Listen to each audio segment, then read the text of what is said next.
And welcome into another episode of Dan Tony Sports. My name is Dan Snyder, joined tonight by the same cast of misfits that I've had for the past few weeks. The three Dan Band, Dan O'Shea, Dan Beebe. Gentlemen, how are you doing? Pretty good. Let me demonstrate how I'm doing right here. Ready for it? Yeah, that's the sound of cracking a brew. It is officially fantasy football draft season, and if you're not drinking and drafting, then I don't know what you're doing. Oh, yes. Yeah.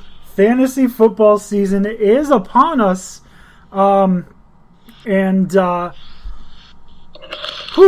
only got 2 leagues that I'm in, so not too much of a commitment. I am doing the pick'em thing, and running that is quite a bit of work.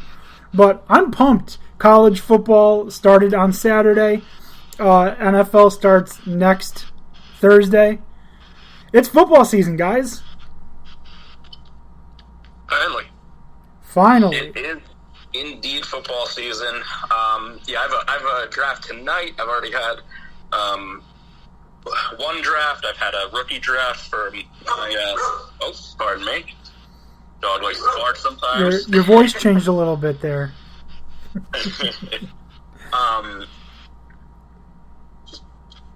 So let's see. I've done a rookie draft for one dynasty league. I've got a dynasty startup tonight. I've done one other league, and I've got, I think, just 2 more, and then ours. So I'm doing 6 leagues. So you want to be part of one more? I just created it tonight. Oh God, no! I'm already constantly regretting involved with fantasy and doing research. The last thing I need is to feed this addiction more. I don't do DFS, partly because it's still not legal in my state, but also partly because I think it would be even crazier. DFS is legal. You can use DraftKings and FanDuel in New York, yeah. Interesting. Yeah. I do. And I mostly do the free pools, so maybe that's the best part. But no, I've paid into pools.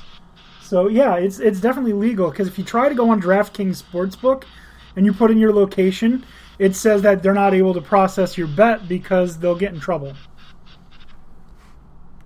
Oh. Yeah, so I'm pretty sure it's legal. Anyways. Interesting. I didn't think it was. That's very interesting. Good to know. Yeah, do you plan on depositing any money? Because I can send you a referral code. I might. I'm going to hold off for now and try and decide, if I'm going to go full-fledged into addiction mode.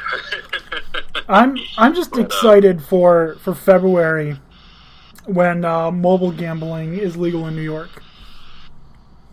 Hell yeah. It's coming. Even though Cuomo's going, gambling's still coming. So, anyways, let's get on with what we came here to talk about, and that is politics. I'm sorry, no, it is football. And we're going to start with we're going to end with the start of the AFC North. This ends this season's Draftermath series. We went through every team so far except for the Bengals, Browns, Ravens, and Steelers. We're going to finish it off tonight. We haven't gotten to talk any college football at all this year. Next week we'll be in full swing talking college football, NFL. But tonight we're going to start with the Cincinnati Bengals and their draft picks for 2021. We start in round 1, pick number 5, Jamar Chase. Expect him to be picking in the top 5 again next season. Round 2, pick 46, Jackson Carman, the offensive tackle from Clemson. Round 3, pick 69, Joseph Asai, the defensive end from Texas. Round 4, Cameron Sample, the defensive end from Tulane. I'm sorry, Cameron, not Carmen. Round 4, Tyler Shelvin, the defensive tackle from LSU. Round 4, Deontay Smith, the offensive tackle from East Carolina. Round 5, Evan McPherson, the kicker from Florida, who's probably going to be the best player from Florida drafted. I'm just kidding. Kadarius Toney's nuts. Round 6, Trey Hill, the center from Georgia. Round 6, Chris Evans, the running back from Michigan. And round 7, Wyatt Hubert, the defensive end from Kansas State. So when you think about everything that this team needs, why are you taking a wide receiver with your first pick?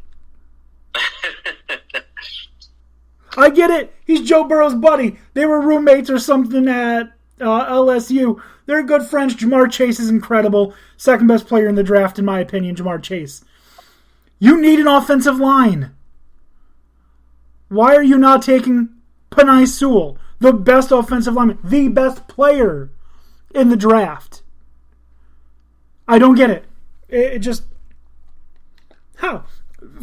Their first pick, they pick a wide receiver. So you're telling me that Jamar Chase is so much of an upgrade over T. Higgins and Tyler Boyd, more of an upgrade than Penei Sewell would be to anybody on that offensive line. That's stupid. Like, I know I'm not an NFL GM, but that is one of the dumbest things that any team has done in the draft, is taken a wide receiver when you don't need a wide receiver, but you also really need an offensive line. Now, I hear people saying, Dan, last year you loved the CeeDee Lamb pick. That's true. At 17, when the 3 guys that they wanted were already drafted. And you guys had a decent O-line before injury, which obviously you can't predict. 100% in agreement with you that this is a pretty silly pick for where you are and what your team looks like and what just fucking happened to your rookie quarterback who was having an amazing start to his career that might have been, at least partially derailed, maybe permanently, by a terrible injury. So, and I get that you want to give your rookie QB as many weapons as possible, but you also need to do one thing, which is protect them. Yeah, so what you're saying is you're just asking to give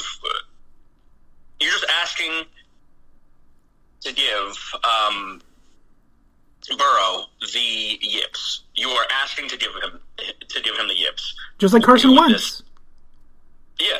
He just had a major injury, and you have opportunity knocking beautifully on your door. Now, I get it that Sewell is struggling right now in camp and looks pretty terrible. He also hasn't played in a whole year. He's also playing completely a different position. They put him to right tackle. And against NFL competition, it does tend to take offensive tackles more time than defensive linemen to adjust to the NFL. So Sewell's still going to be good, and I would stand on that. I will, I would bet on that, especially if he gets moved to either a guard position or back to left tackle. I think he'll still be good. He was a tackle in college, but projected to be an NFL guard. The possibly second worst position on the line for him is right tackle. Center might even be better in some ways for him, though he'd have to get used to snapping the ball. But right tackle is going to be the biggest challenge for him to get used to with where he played in college. He's still going to be amazing. And right. I get that Jamar Chase is an amazing prospect at receiving. But you need to look at your team and your team needs and your rookie quarterback. And it's like a kid, you got Joe Burrow saying that he really wants Jamar Chase. Well, guess what? Kids really want ice cream all the time. It doesn't mean that's what you give them for dinner. You make them eat their veggies, make Joe Burrow eat his veggies, and protect his ass with a guy like Penei Sewell. It's just silly to draft Chase there after coming off of that serious of an injury. And it feels very short-sighted, and I really worry about Joe Burrow. Both this year in fantasy, he's on my avoid list, as are most Bengals, at least at their ADP.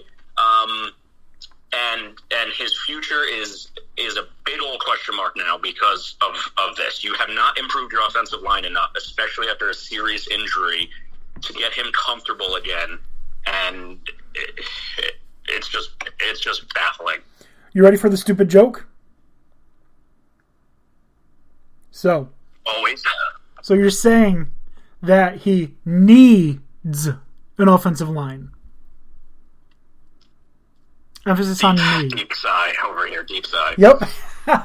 Anyways, Jamar Chase, seriously, if he goes to any other team in the top 10, other than, I'd say the Jaguars, great pick. But... Or you don't even have to draft Sewell if you don't like him. Trade back.